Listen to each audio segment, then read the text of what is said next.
Hopefully India will be able to achieve, but if you don't believe, you can't achieve. India is going to be a big opportunity for Danish companies in the future. Stay tuned, the future is now.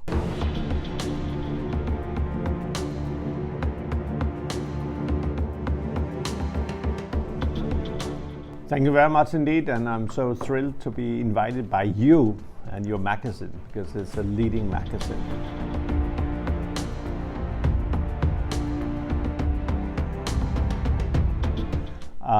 Denmark and India, we have embarked upon a very special trajectory. We established the Green Strategic Partnership back in 2020, and now it's really taking off. We have quite a number of very significant initiatives, projects being some completed already and others are in the making. So the whole idea is really to combine all the missions of the Indian government with whatever we can do and bring in of skills from our side. And energy is a very important part of it, and energy efficiency is low-hanging fruit. And one company I have to really highlight here is Rockwool, who is doing technical installation. And as I said, energy efficiency is very important. And instead of investing in huge infrastructures, you can do a little bit yourself by using, for instance, that kind of thing. But Denmark and India, we are on the same track. We are working towards a higher course, namely to secure that this world will be able to fight the climate changes.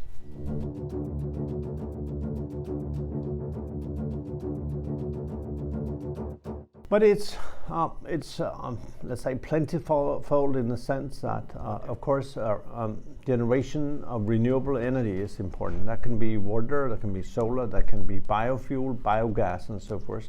And in Denmark, we have a very long tradition. Denmark is a clean tech nation. But there are also many other things. You have green buildings. You need to really to secure that green buildings are not, let's say, overspending use of energy and so forth. So in that context, there are a lot of things that can be done. And as I said before, energy efficiency, I mean, how do you spend energy in a more efficient way? That's not only about switching off the light, it's also about bringing in new ways of saving energy, and energy efficiency is definitely something where Denmark has a strong position. We have a number of companies. They have already invested in India. They are here and they're going to invest even more.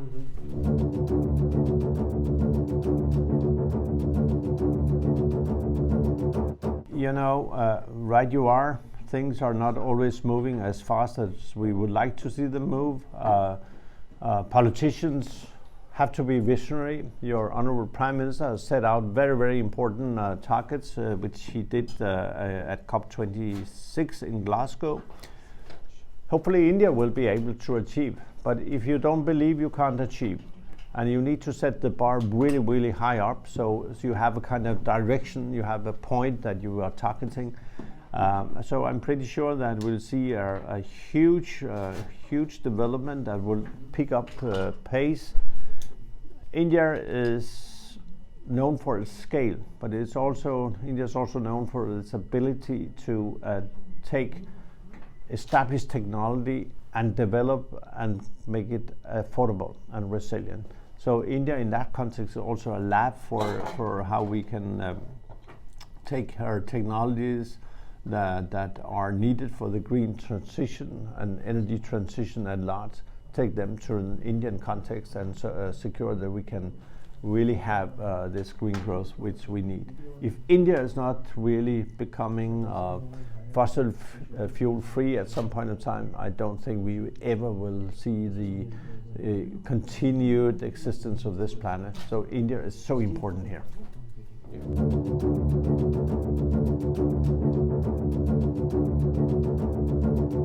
Yeah, but it depends on what is the near future. If it's 5 years from now, that's impossible. If it's 10 years from now, perhaps to a large extent. If you take about 20 years, perhaps.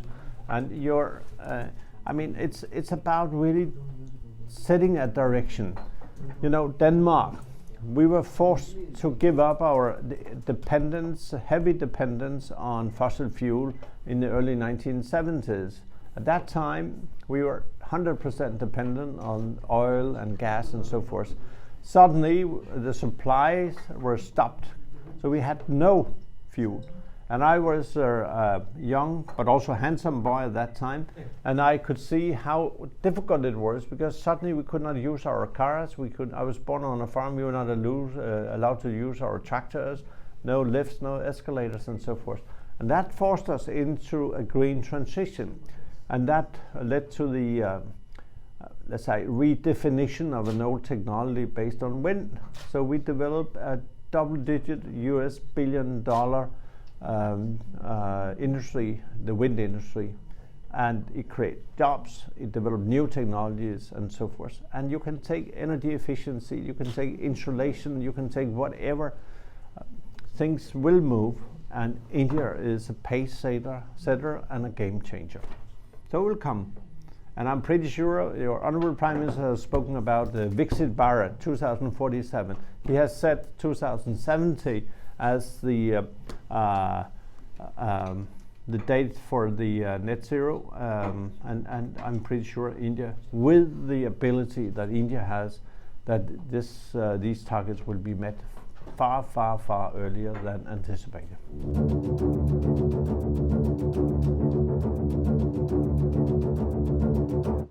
Last year, electricity consumed, more than 55% came from wind. Solar power is also picking up big time. Mm-hmm. So jointly together, these two sources of energy produced, we had more than 70% of electricity generated from these two sources that was spent for consumption. Then we have biofuel, we have other renewable energy forms. So basically we are close to independence, really. We are no longer dependent on imported gas, imported oil, and so forth. So it can happen. I admit Denmark is a small country. We are 6 million people, but we are smart people. And think about all the youngsters you have here in India. They are brainy, they're sharp, they have a hunger to change, and they want a better life. So they can do it, and they will do it. So India will set the agenda. Without India on board, we cannot really save the planet.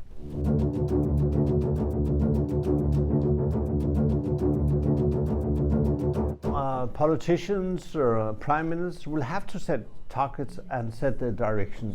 And whether it's X or Y, I don't care so much. What I'm caring about is something else that your Honorable Prime Minister launched, Mission for Life. I mean, we can always ask our governments to do X, Y, Z on our behalf. But who is using water? Who is using electricity? You and I. And if we do not take individual responsibility, changing our lifestyle, then it will be difficult.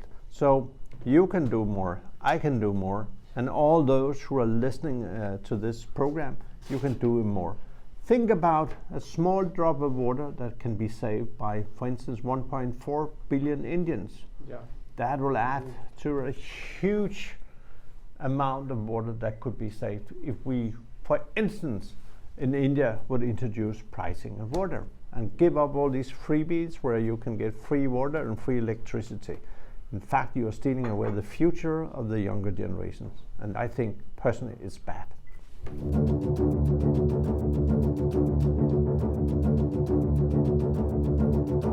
It will have an impact, we all know it. See how the prices of fuel, the shortage of fertilizers, food, fuel, and fertilizer, big challenges, and it's everywhere. And you see, we also had the pandemic, we had the COVID. It was totally destroying the social fabrics, the societies, the economies, the livelihood of many people. Have we overcome that? Yes, to a large extent. We still fight with some of the consequences, but we also grew out stronger from the pandemic. See how India really developed the COVID, the vaccine platform, how many doses were administered here. So we can come out if we want to. And the geopolitical tension, I think you are referring to the Ukraine war, the unprovoked attack by Russia on an independent sovereign country, of course, that has and is continuing to have devastating consequences.